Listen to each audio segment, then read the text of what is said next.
Fabrice Roussel pour le groupe socialiste. Merci Monsieur le Président, Madame la rapporteure, mes chers collègues.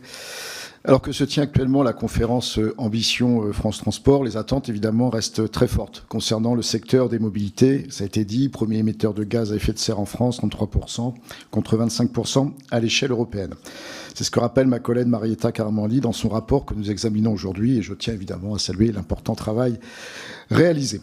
Si nos politiques actuelles apparaissent ambitieuses, le respect de nos objectifs climatiques n'est toutefois pas garanti. Et cela s'explique par le fait que la décarbonation de nos moyens de transport n'est toujours pas suffisamment enclenchée. À titre d'exemple, au niveau européen, pour réduire de 90% les émissions du secteur des transports d'ici à 2050, il faudrait multiplier par 10 le rythme actuel de réduction.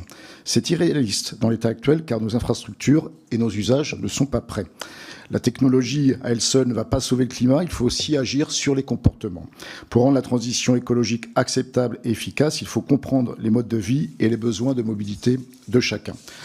Aujourd'hui, 90% des Français vivent à moins de 10 km d'une gare. Pourtant, un tiers de ces gares n'est plus desservi, quand l'autre tiers l'est très mal.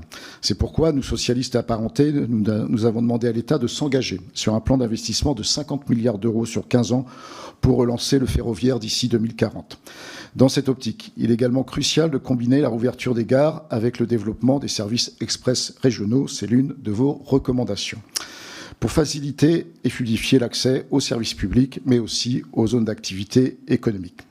Mais la transition, elle doit aussi être sociale. Elle ne pourra pas se faire au détriment de ceux qui ne peuvent pas se passer de voiture. Alors qu'en France, 15 millions de personnes sont aujourd'hui considérées en situation de précarité en matière de mobilité, nous souhaitons massifier le soutien à la conversion vers des véhicules propres, maintien du bonus écologique pour l'achat de véhicules électriques, création d'une superprime à la conversion, mise en place d'un prêt à taux zéro et élargissement de l'offre de leasing social à 100 € par mois avec un dispositif ouvert pour 100 000 dossiers supplémentaires. Et c'est une recommandation sur le leasing social que vous faites également au niveau européen. Et tout cela doit évidemment être accompagné par le développement de la tarification solidaire et l'activation rapide du Fonds social pour le climat. La transition du secteur des transports doit devenir une priorité nationale et européenne.